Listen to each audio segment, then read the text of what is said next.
Do you have to do it quite so loudly? Hmm? Come here. Alright, don't then. I'll see how that is. Hello and welcome back to my channel. Today we are going to be doing my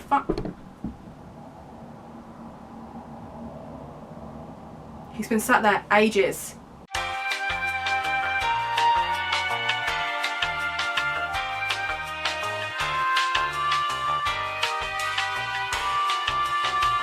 Hello and welcome back to my channel. Today I will be doing my final recommendation video for you. This is the Bones prompt for Gothtober. So with Bones, there were so many books with either skulls on the front or skeletons or like weird ghost hands or like bones in the title. There were just so many that kind of narrowing it down to ones that I've actually read was a lot harder than I thought it would be.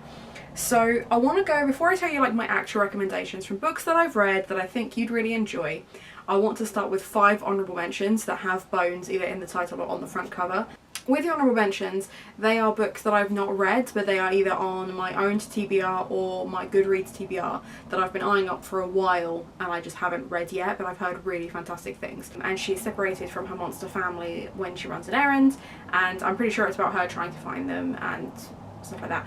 Now, this has been recommended to me so many times by so many of my friends who know that I like a little bit of urban fantasy, that I will like this writing style, and therefore I'm passing it on to you as an honourable mention. Obviously I can't advocate for any of the honourable mentions because I've not read them, but I've heard really great things about this one. Another one is The Bone Season. I don't think Ashley would ever speak to me again if with the bone prompt I didn't mention The Bone Season. I've not read this, but I have read The Power of the Orange Tree by Samantha Shannon, and I think she's a fantastic writer. I imagine this is a nice slow burn fantasy with some really beautiful writing, but it's got bone in the title. So if you want to be Ashley from Frolic Through Fiction's new best friend, maybe add that to your TBR this month. The next is If We Were Villains. Again, I've not read this, but both Olivia at Olivia Catastrophe and Tish, who are my co-hosts for Gothtober, have both included If We Were Villains in their recommendations lists.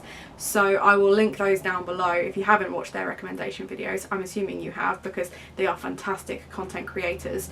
But again, it's got a nice skull on the front, so we can add that to the list. Bone Crier's Moon I have heard so little about. All I know about it is that everyone loves it. Everyone that's read it has really enjoyed it. I believe it has something to do with these priestesses that have to kill their first love or something like that. I may be confusing that with someone else, but again, I've heard really good things, and it's on my Goodreads TBR.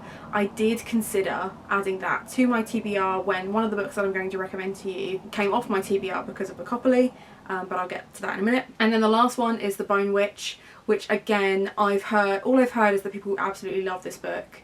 I don't really know the story, but it has bone in it.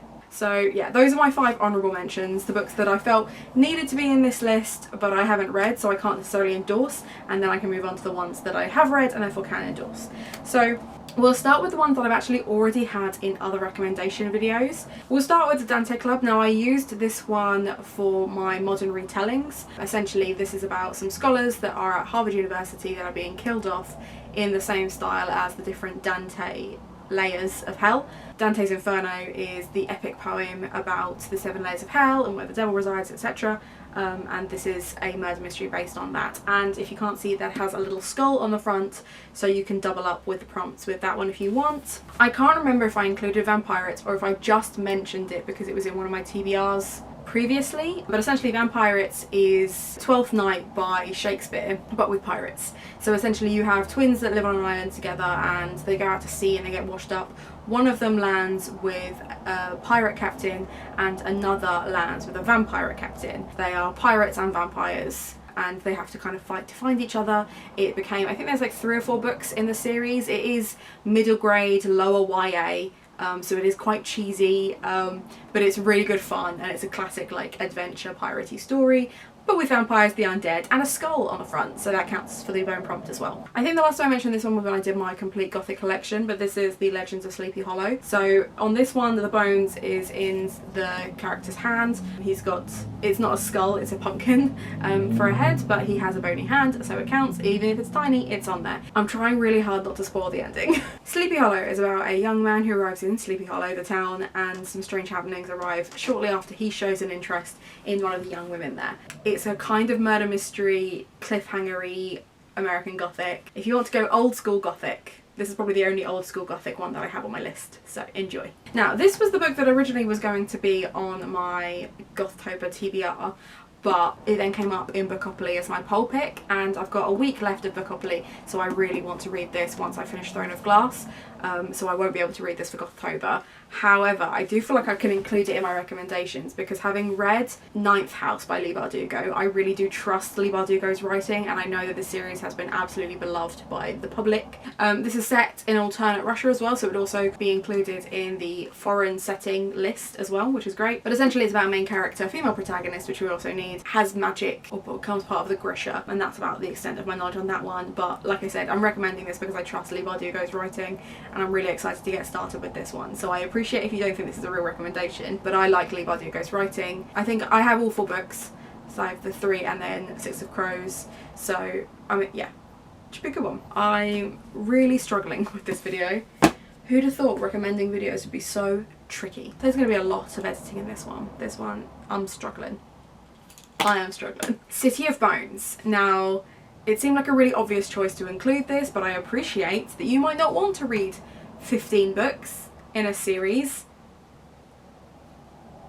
because that's what you're agreeing to when you pick up the first book, I guess, unless you're like me, who reads like 2 in a series and goes, no, that's enough, that's enough, I will stop here please. Essentially, this is a Shadowhunter chronicle. This is about a young girl called Clary Frey who discovers that she is part angel and she can destroy demons with the power of positive thinking, and she is able to draw runes that give her magical powers, and she falls in love with people she shouldn't fall in love with, and it's very teen and angsty and urban fantasy-y, and it's good times, but it's a big commitment.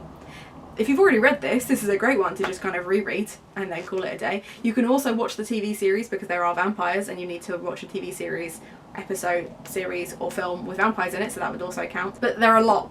But they're quite an easy read, they're a young YA, and they're fun. Some problematic storylines, but they're fun for the most part, so there's another Bones for you. Tomi Adeyemi's Children of Blood and Bone. This is a Nigerian, what's the word I'm looking for? Nigerian mythology. This is a fantasy with Nigerian mythology. I don't know why I'm making that more difficult for myself. About a young girl who decides to stand up to the totalitarian government / royalty that she is pressed under when she finally gets her magic to kick in, and she knows that she's going to become a target because of that. But as I mentioned, it's Nigerian mythology, which is fantastic. Again, it's another really easy read fantasy wise. Although it's quite a chunky book, you will power through this. It's not complicated, it's fun, it's got lots of great settings, the characters are fun, even the bad guys. And yeah, Bone in the title. And if you really like this, I believe the second one came out this year, so that's another plus. If we're looking for sad, I would definitely recommend The Lovely Bones by Alice Sebold. This is about a young girl who is murdered, and she basically solves her murder as a ghost and sees what happens after she dies. It is incredibly sad, obviously. But it's a very powerful book. It's not a particularly long read, so you may enjoy that. The complete opposite of that, if you're looking for a romance, because I have tried to recommend at least one romance, her prompt is Big Bones by Meg Cabot. Now, this is part of the Heather Wells series. This is actually the 3rd book in the series, but Meg Cabot does a really fantastic job of just letting you know in each book what you need to know for each book. If you're jumping into the middle of the series, it's not too big a problem. But essentially, Heather Wells is an ex-pop star, basically, and then she starts solving murders.